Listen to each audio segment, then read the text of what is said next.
And welcome back to another episode of In Brandon. I'm your host, Kevin Spooner.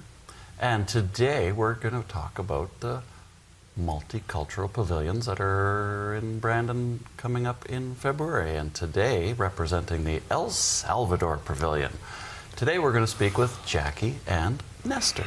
Pleasure to meet you. Good morning. Good morning. So glad you guys came down to tell us all about the El Salvador Pavilion. I'm imagining it's going to be 10 times better than last year. Always. And you guys are going to tell us exactly what you've done to make it the biggest and the best El Salvador Pavilion ever. Of course. Well, it is a pleasure to be here and to let everyone here in Brandon know how excited we are about our pavilion this year. Like always, we have done our best to bring El Salvador into Brandon without having to leave your house. That's the best part. To El Salvador. So you'll be delighted with good things from our country. The dancers have done an amazing job rehearsing and bringing some of our roots and our folk music and dances for the pavilion as well. Can't go wrong with the food. Yeah. And so it will be an amazing experience. That's such a good thing to hear. Let's get over the details over with. What are the dates and times, and are you going to be doing a Thursday show or just the Friday, Saturday? Yeah, no, we are going to start on a Thursday. Okay. It will be Thursday and Friday. Doors opens at 6. The first show will start at 6:30. All the way to 10 o'clock will be our last show for Thursday and Friday. And Saturday, doors opens at noon. And the first show will start at 1. And again, we'll move on through the afternoon with a show every hour till 10 o'clock in the evening. Right on. And where is the pavilion going to be located this year? It's on 1313 Stickney Avenue at the East End Community Center. East End Community Center, Yes. 1313 Stickney. Yeah, that seems to be our home for our pavilion. Is in the same community center as last year. Gotcha. Yep. So anyone that went last year knows where it is this year. Yes, That's Well, right. that's convenient. same place. Well done, yeah. Thank you. Keep it simple. That's Yes. that's what I like. And the date? That will be February the Sixth. 6th, 7th, and 8th. 6th, 7th, and 8th. Again, the 6th Thursday, 7th Friday, so from 6 to 10. And Saturday will be from noon till 10 p.m. Well, that's wonderful news. And so we know where we're going. We know when we're going. Let's figure out why we're going. Does Nestor factor into the show this year in any way? Well, I tried to be in some of the choreographies that we're gonna be showing to everyone, but not as much as last year. Okay. But I am still inviting everybody to come over and enjoy your delicious food. The good entertainment is gonna be there. They've been working really hard to put up a good show for everyone, and also there is gonna be a section when we brought up some of the folklore and history about our culture. So it's a good moment to learn something new and try out new food and open up to learn something new. Why not? Well, Ian, you just gave me the question that I want to ask you. What is something that we don't know about El Salvador? What is interesting about El Salvador that probably most Canadians wouldn't know? And then, we can tie in some of that history to your visit with us today. Well, from the last couple of years, 3 years into now, right? El Salvador has been one of the most safest country in Central America. That's right. Our president, Nayib Bukele, has done an excellent job cleaning out, those dark spots from El Salvador that made it, a country to think about, visiting as a tourist. Now we have overcome that stigma about, how dangerous our country. El Salvador has been suffering from a civil war, and then after that through all the negativity from the gang members. And our president, like I said, has done an amazing job, making El Salvador, what the country is about, love, friendship, culture. Wow. And we have seen it with a lot of tourism. There's a few places where they're just hidden gems in our country that now are exposed out to, for everyone out there to come and visit. We've been classified as one of the best beaches in our country for surfing. Really? So I believe the surfing Olympics, if I'm right, they did. has been hosted in El Salvador for the last couple of years, and it has been a success. Now there's a second beach in our country that is in the works of being opened up as well for surfing. So a lot of European visitors, and it just keeps growing. Yeah, so it's a time for everyone. All our Brandon friends that like to go on a little winter vacation, visit our country, search the information, and you'll find a lot of good things now about El Salvador now. A surfing tourist destination. Surfing tourist destination. That is new information. Yes. Well, thank you very much for bringing that to us. I'm sure I wouldn't have heard it anywhere else because, exactly. I'm not much of a surfer. I don't know if you can tell. Nestor looks like a surfer. I love to be in the beach, I'm not gonna lie. But I'm not too much of a surfer either. Not much of a surfer. I want to learn, that's for sure. Yeah, apparently a great place to learn. Now, do you get to visit El Salvador very often? Unfortunately, not. No, me neither. It has been a while since myself, but it is in the plans for this year of our whole family to have a little bit of a reunion. So we're looking forward to get to that date. Well, it sounds like it's from the good news that you've shared with us about El Salvador. It sounds like it's a great time to celebrate. It is El Salvador, and I am assuming that the pavilion in Brandon is going to reflect that celebration of life that ties back to the home country, and you basically exporting the celebration to us so that we can see how happy everybody is about what's going on in El Salvador. It is, and for what you hear from some of our fellow friends and from our community that have visited El Salvador within the last year, it's like a new adventure. It's like going to a new country. Real. Some people call it the new Dubai. Wow. It's like I said, it's a hidden gem that now it's coming out, and good things are happening in our country, and the safety of our visitors is one of the main priorities. So it's a fun country to visit. And I am guilty of having the stereotype that I didn't think safety was a very high priority item in El Salvador. So I'm glad that you came and shattered that misconception. We were in the red zone for quite a while, and that doesn't exist in our country anymore. So, but there's a downside. Yeah. I just realized that if El Salvador is wonderful, well, then Canada's not going to have as many people from El Salvador. Salvadorians love the cold, so the same way Canadians needs to go and learn how to surf, Salvadorians needs to come to Canada to learn how to snowboard. Chill out. Make some snow angels. Yeah, exactly. Every El Salvadorian's dream to make a snow angel. True. I'm kidding. No, that can't be true. When I came to Canada, that was my dream. I wanted to do a snowman. I wanted to see the snow and do a snow angel, and that's the first thing I did when we had the first snowfall. So that's you are right. That's a wonderful story. Yeah. Snow angels, who knew? I know. That's so great. That happened to me, but only for a few months. Yeah. The third month I was done and over with. You were done with it. Yeah. Ready to go back. When the summer coming back.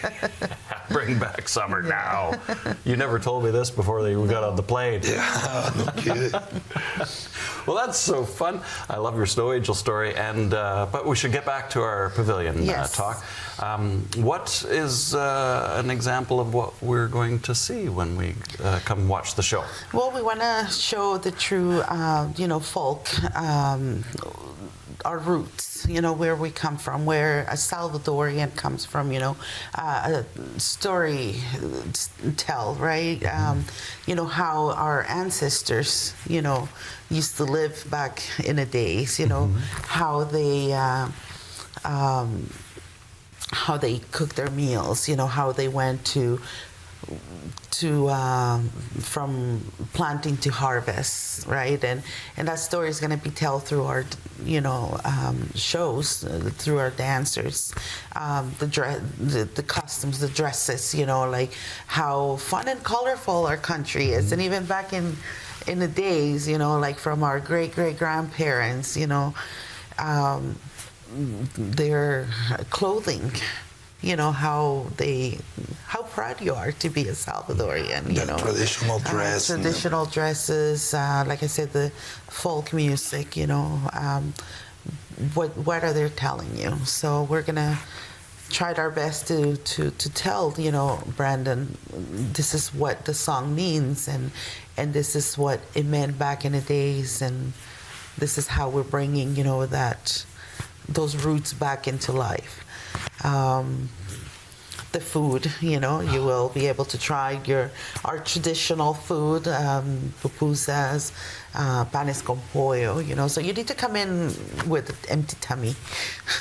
And I've been asking everybody that comes to talk about their pavilion, what is the one dish that you recommend? Because the one thing I don't like about food trucks is they give you too much food. Exactly. I want to try that food truck and that food truck and that food truck, but then they give you more food than you could ever possibly eat, and then I have no room for the something else. For the next food truck. Pupusas, Pupusas a good word. Is our staple food in our country. So it's made with corn flour. And it has, you can mix it with anything. You can add, nowadays you can even add like fish and fruits in it. But the traditional pupusa from our country, it comes from, it has beans, so beans are a staple dish in our country. Even here in Brandon, there's no going to be a Salvadorian that is going to offer you, a little bowl of beans and sour cream and cheese with a tortilla. So beans, it's part of our, our daily food, and pork as well. So it's a process, to get the pork into the pupusa and cheese. So you have 3 different food items into one little round. It almost look like a pancake. 3 of my favorite food items. There you go. See, who does not like pork and cheese and beans? So, and it's a food. It's a dish that you can consume for breakfast, lunch, supper, snack. So it's, like I said, it's the #1 dish in our country. It's served with a coleslaw, but it's like a pickle coleslaw and tomato sauce. And everything is made with like fresh tomatoes and fresh veggies. So that is one thing that you can try it, and you are not going to be full. You're still going to have room for another item in the menu. Dessert? For dessert, we have our traditional quesadilla, which is not a Mexican quesadilla. It's not a flat with cheese. No, it's like a pound cake. It has cheese, and you can have it with coffee or, like I said, little snack in the afternoon with milk. We are going to have as well another dessert that is called budín. It's made with bread, so it's not pudding. Like it's you have to try it. I find that so true. It's much easier to try it yourself than to describe it to somebody. It is something different, but it is a dessert. It's something you can have after a meal or just without a meal and a cup of coffee. And I don't know. We'll try to maybe add one more thing in the menu, but A secret? a secret. You gotta come You and have see. to come and visit the pavilion to try it. We could tell you, but we're not going Exactly. to. Well, I'd like to talk, get off the pavilion and switch focus to what keeps you guys involved in the pavilion. I can imagine there's a lot of hours, there's a lot of work, there's a lot of volunteers, there's a lot of production value to putting on something like this, bringing in talent and organizing and choreographing. So the question I have to each of you is, why do you do it? What keeps you coming back? What's in it for you? Well, for myself, it's the love for my country. You know, I left El Salvador with a purpose, and but it's still, you know, it's my roots are there. You know, my childhood, and it's a way of representing where we came from. You know, why are we good people here in Canada? You know, what made us the way we are? Because we're breathing as a Salvadorians. I always say, you know, being Salvadorians in Canada, you have the best. We got the best of both worlds. You have the best. We are friendly, you know, we are family oriented. Once you meet a Salvadorian, you're going to have a friend for life. So the roots, you know, and we don't want that to die. We want our kids. I have 2 kids of my own, and when they talk about El Salvador, they talk about, you know, a country they belong to. And I think that's what we want, you know, is for everybody to know and feel that way. That even if you haven't actually visited El Salvador, you will get interested, you'll fall in love. You know, we want to speak for our country. So wonderful. I'm in love with my country. I can tell. It really does show. Yeah. And I think you really made it difficult for anybody else to answer this question, but we're going to see what he can come up with anyway. I agree with most of the stuff that she said, but I do it for the new generations, for myself. It's because at this point there is plenty of Canadians that have family with a Spanish or a Salvadorian in our case. There's plenty of Salvadorian Canadians families out there, and now their kids are living in the society, and they have questions like, I have a kid, and my kids, they ask me, hey, why you are brown, why you have curly hair, right? Yeah. Is my mom different? Why she has blue eyes and stuff like that? And it's good to let them know where we come from, just like as Jackie said, we come from humble origins, and we've been dealing with all these challenges as a society, economics, and we finally are moving forward from our dark history, right? And we're embracing this new phase that the country is having, and it's a good moment to start bringing our roots and now our homeland, which is Canada. I feel like this is where I'm gonna stay, I'm gonna die here, so that's what I call it my home. But I also have my background, which is El Salvador, and I love it, and I want my kids to know how proud I am, and I want everybody to learn a little bit, and if they're as same as my kids, they're probably gonna be half Canadian, half Salvadorian. Yeah. I don't motivate them to join in and be part of this, you know, because we won't be able to run it forever. So what we're trying to do is to embrace this spirit of patriotism on the new generation. So once we pass over, we can pass it over to them, you know, and they can continue doing the pavilion from years to come. Yeah, forever. Well, that's I love the nod to the future. It's great to always have the future in focus. The other thing I wanted to ask you about was, what does it take to put on a pavilion such as yours? Is there any help that you're receiving from external sources? We do have the help from the multicultural directors. They do support the pavilion financially. The rest is the hard work that we put in as And the volunteers. Yeah, and I was going to follow up with how many volunteers as well. And the volunteers includes our families, you know, our like husbands and wives, you know, Kids. our kids as well. So it is, it's a lot of work, but once you put your heart into it, it just doesn't feel, you know. We have sponsors as well.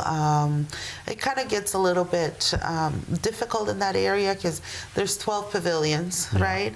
And Brandon is not too big. Yeah. And there isn't that many businesses out there, you know, like, I don't want to say not able to, but given a little bit. And we still received a little bit from the community, but most of it comes from the directors and from us as part of the association.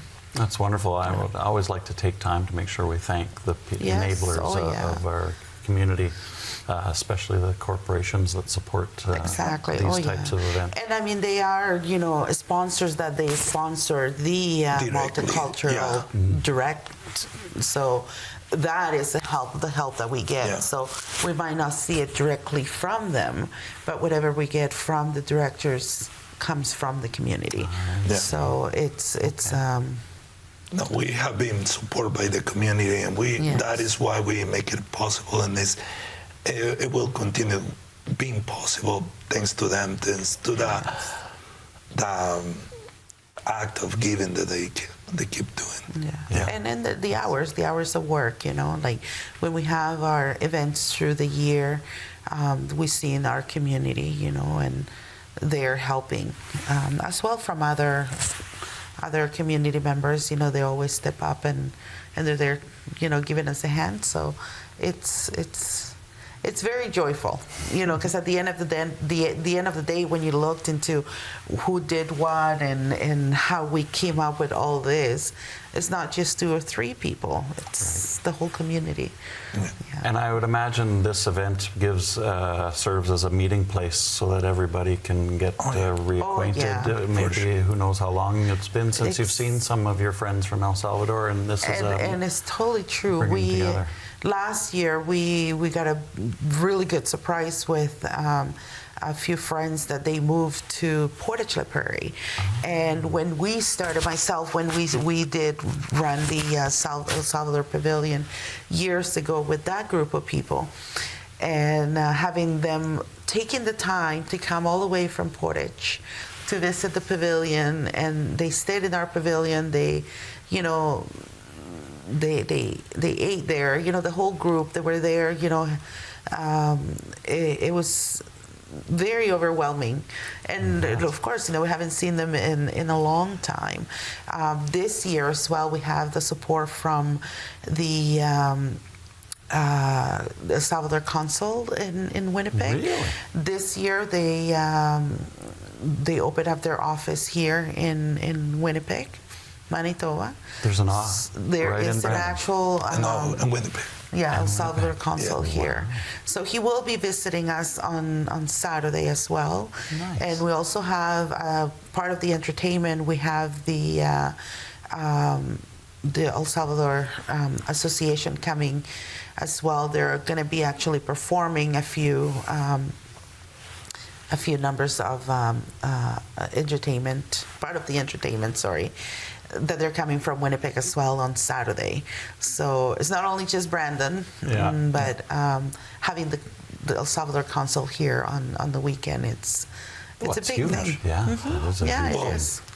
We are trying to stay connected and in touch with the community, the Salvadorian community, and in Winnipeg also, since we are an association, a Salvadorian association in Brandon. We try to stay in touch with the association that is made of Salvadorians in Winnipeg, and we try to help each other with whatever is needed. And as I said, we are just a group of people who is trying to embrace the spirit of our culture out there, no matter where it is, if it is Brandon, Winnipeg.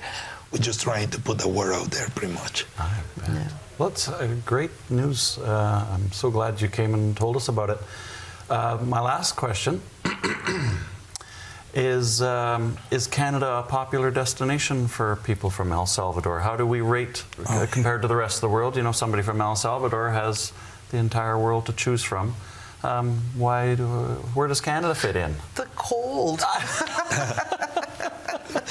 I don't know why anybody comes to Canada. No, we actually we In the took winter, a trip. anyways. Yeah, we took a little trip to Edmonton and Banff with the family a few years back, and as a surprise, there was an excursion from El Salvador. Wow. Most of them were retired. They were elders. And you hear them talking as we were walking, you know, on the streets in Banff.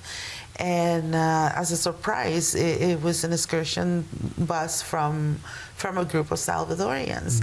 And they say, you know, they wanted to see the mountains. We have mountains in our country, but they don't have snow on the top of the mountains. Yeah. So the snow, the winter, you know, attractions, they do attract a lot of Central American, you know, visitors. Who knew snow? El Salvador. I know. Who knew?